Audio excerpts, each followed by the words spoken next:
Fala pessoal, sejam bem-vindos a mais um vídeo aqui no canal e vai ser um vídeo mais técnico, mas vai ser de suma importância para você que não entende como funciona a prescrição de um treinamento, por que o professor usa determinadas bases, por que a gente faz determinada metodologia. Às vezes você fica comparando personal com personal, o professor com outro professor, achando que o treino vai ser diferente e isso vai te dar mais resultado, onde na verdade isso não é tão importante assim, igual eu vou te explicar detalhadamente por que o treino é montado daquela forma, por que usam essas bases e por que é muito importante você expor tudo ao profissional que te acompanha, porque todo mundo está na área para fornecer o máximo de resultado com o menor risco e maior eficiência. Então o profissional ele se difere em relação a outras pessoas. Você pode ver muito marombeiro aí passando treino, eles têm muito conhecimento também. A diferença é que tecnicamente tem fatores que a gente tem que levar em consideração por toda a nossa base de estudo, seja biomecânica, cinesiológica, fisiológica. Então algumas coisas o profissional de educação física ele tem muito mais eficiência e maior segurança na prescrição. E eu vou mostrar exatamente aqui a base que eu uso para montar um programa de treinamento. Então, eu vou estar passando ponto por ponto aqui para vocês entenderem e vocês vão ver que é coisa simples, não é coisa muito demorada aqui para vocês entenderem e vai dar uma base. Primeiro ponto que a gente leva em consideração é o aluno chegou para a gente tem que ter a frequência desses alunos. Quantas vezes na semana esse aluno vai treinar? Por que isso é importante? A periodização ela é feita por volume de treino, ou seja, a quantidade de carga que você desloca durante a semana. Então, se a pessoa malha 2 vezes na semana, a gente tem que escolher as estratégias diferentes de uma pessoa que malha 5 vezes na semana. Afinal de contas, a gente vai ter que segmentar tudo dentro de um dia ou 2 na semana. Então, acaba que você tem que fazer muitos exercícios para quase todos os grupamentos, todos os dias, para dar um volume no corpo inteiro. Porque, pensa, se você malha 2 vezes na semana, segunda e sexta, eu vou ter que fazer um treino único. Você vai malhar todos os grupamentos no dia só. Por que isso? Seu intervalo é muito longo, sua frequência é muito baixa, acaba que você vai ter que ali fazer tudo num dia só para dar conta de você fazer tudo. Se não, pensa que se eu malhar, por exemplo, membros superiores na segunda, eu só vou malhar membros superiores de novo na outra segunda, que na sexta eu vou ter que malhar membros inferiores. Então acaba que o intervalo fica muito longo e para quem é destreinado, isso é pior ainda, porque precisa de estímulo recorrente ali. Então esse é um ponto que a gente leva prioritariamente em consideração a frequência. Outro ponto que é fundamental, claro, quando você faz a anamnese com o aluno, que é aquela fichinha que normalmente o aluno preenche na chegada à academia, ele fala o objetivo. Eu até brinco, né? O objetivo ele é pessoal, só que o princípio de todas as pessoas que praticam atividade física deveriam ser o mesmo: ganho de massa magra e perda de gordura. Por quê? A gente está falando de saúde e longevidade. Não tem aquela coisa que as pessoas falavam antigamente: ah, não quero ficar tão forte, não quero malhar para ficar braçudo, não quero ganhar muita perna. Mas o ganho de massa magra tem a ver com saúde, e saúde tem a ver com longevidade. As pessoas que mais têm massa magra, consequentemente, são menos acometidas a problemas na melhor idade, por conta justamente da massa magra ser uma reserva energética para os problemas que você pode ter aí no futuro. A gordura ela não é utilizada em primeiro momento. Por que ela não é utilizada? Porque ela é reserva de energia. Você pode ver que quem fica internado normalmente perde muita massa magra, porque está ali parada, sem uso, então ela funciona como uma reserva de curto prazo. Então o corpo entende que aquela massa magra não vai ter uso, eu vou tirar ela, então aumenta ali a possibilidade de você não ficar muito tempo internado, de você ter uma recuperação melhor por conta justamente da quantidade de massa magra que você tem. Mas é claro, a pessoa às vezes pode falar: não, eu tenho o objetivo de correr, eu tenho o objetivo de algum esporte. Então o objetivo ele é de suma importância para tudo na prescrição de treinamento. Então, a gente já passa para um outro ponto, que são características individuais.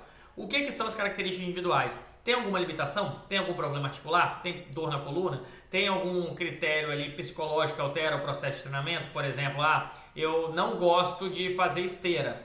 Por quê? Porque não gosta? Beleza, vamos trocar, tentar ver um outro ergômetro, porque o treinamento cardiorrespiratório também ele é importante. Mas a gente usa as características individuais para a prescrição de treinamento. Inicialmente até a gente tentar convencer que alguma coisa tem que ser feita para maximizar o resultado. Então isso é uma coisa que a gente aborda sempre, mas as características individuais, principalmente relacionadas à lesão, a gente tem que levar muito em consideração, justamente porque é um fator primordial para a gente ter sequência no treinamento.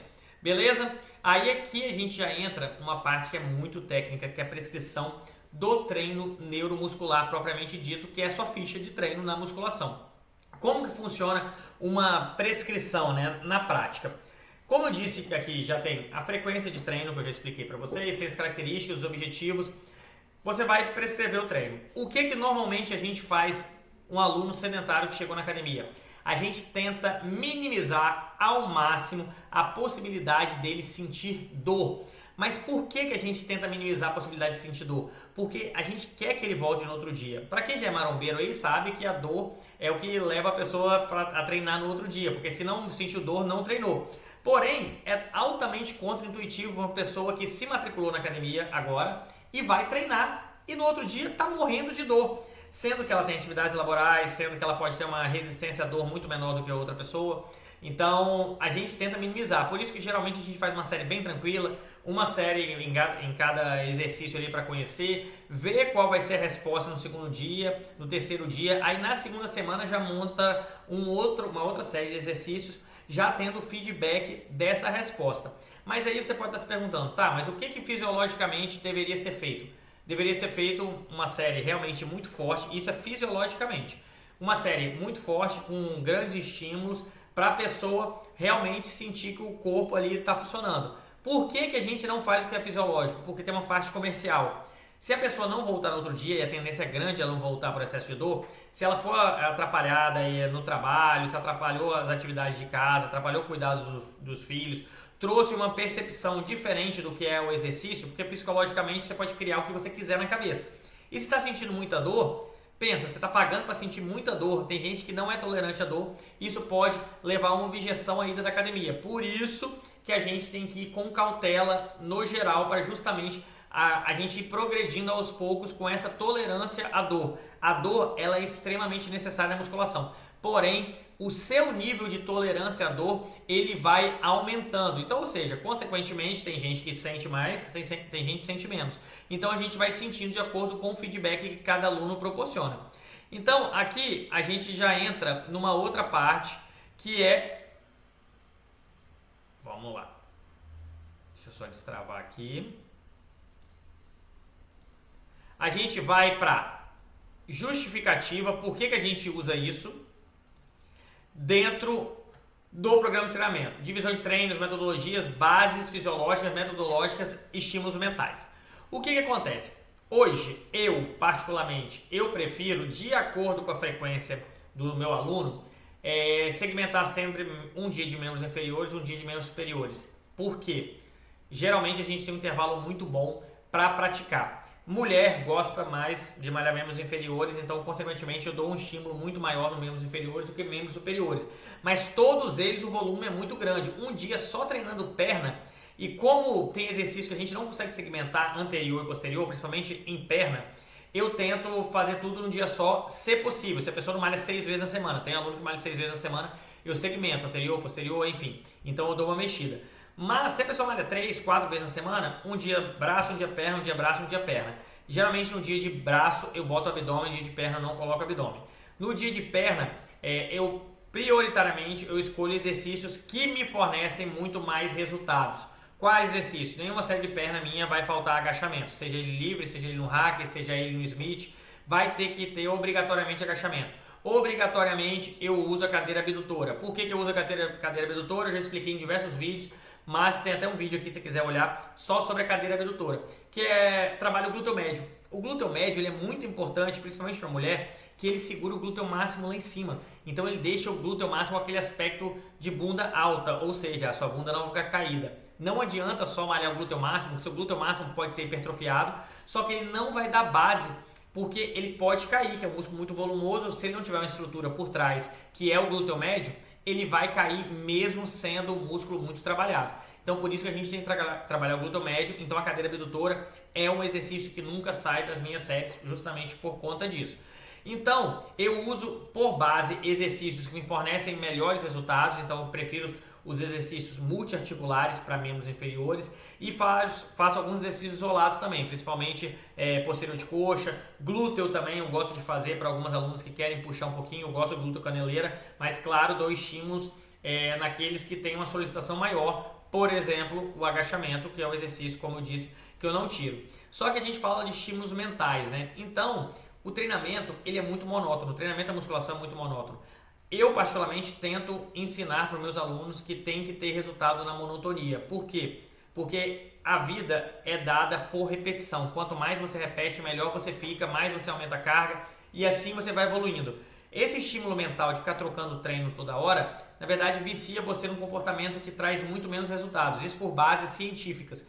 Por quê? Estímulos variados não promovem o mesmo resultado do que estímulos com sobrecarga. Ou seja, é o mesmo treino você tendo evoluções constantes naquele treino, naquela carga, naquela amplitude ou naquele tipo de movimento. Então você criando melhor consciência corporal para fazer um exercício que se torne muito mais eficaz e consequentemente vai causar aquele resultado que você espera. Então por isso que eu gosto de usar muito esses estímulos mentais para os meus alunos entenderem que o processo é que traz resultado, não é a mudança toda hora ali para ter um estímulo mental que isso vai estar variando o meu treino. Isso é variação comercial, não é fisiológica. Em relação a séries, repetições e exercícios, eu falei um pouquinho de exercício aqui, eu vou falar um pouco sobre séries e repetições. Eu faço uma periodização para todos os alunos e dentro dessas periodizações eu uso uma tonelagem de carga, que é o quê? A quantidade de peso que aquele aluno deslocou na semana. Então, geralmente a pessoa vai lá, 3 de 10 é hipertrofia, 3 de 12 é hipertrofia, 3 de 8 é força, 3 de 6 é força, 3 de 15 é resistência. Qual que eu uso para emagrecer, qual que eu uso para hipertrofia, qual que eu uso para secar? Na verdade, todos os treinos, seja para emagrecer, seja para engordar, seja para ganhar massa magra, seja para definir o abdômen, deveriam ser por periodização iguais, porque todo mundo tem o objetivo de ganhar massa magra. Se você quer ganhar massa magra, é importantíssimo você ter hipertrofia. E a hipertrofia você tem que oscilar as repetições e as séries durante o processo de treinamento para justamente você ter aumento de carga, aumento de sobrecarga, que é a tonelagem de peso que você desloca por sessão de treino. Então vamos supor, eu fiz 5 exercícios de quadríceps, 3 séries de 10 repetições em cada exercício, pegando 100 quilos. Você vai multiplicar isso aí e no final vão dar lá 2.000 quilos deslocados numa sessão de treino.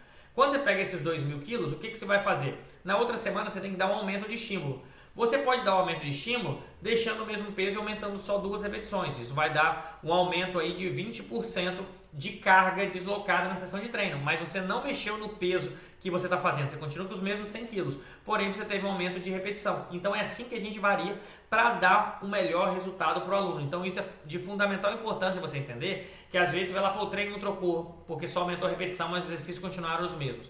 Mas justamente continuou os mesmos para você ter um aumento e uma variação dentro daquela rotina que foi planejada para você, que é isso que promove hipertrofia, hiperplasia, entre outros estímulos, que é o que você precisa. Secar, crescer, definir, tem mais a ver com a alimentação do que o processo de treinamento. É claro, a gente pode maximizar o gasto calórico, porém, se você quer secar mesmo, faça aeróbico mais eficaz, diminua ali a ingestão de gordura, minimiza a ingestão de carboidrato, aumenta a ingestão de proteína. Quer hipertrofia? Você vai ter que aumentar a sua ingestão de carboidrato, vai aumentar um pouquinho a ingestão de gordura, porque precisa de dosagem hormonal também, e aumentar drasticamente a quantidade de proteína que você vai ingerir para justamente ter a hipertrofia. Então, ou seja, é caráter nutricional, não tem muito a ver somente com a série de exercícios que você vai fazer. Beleza?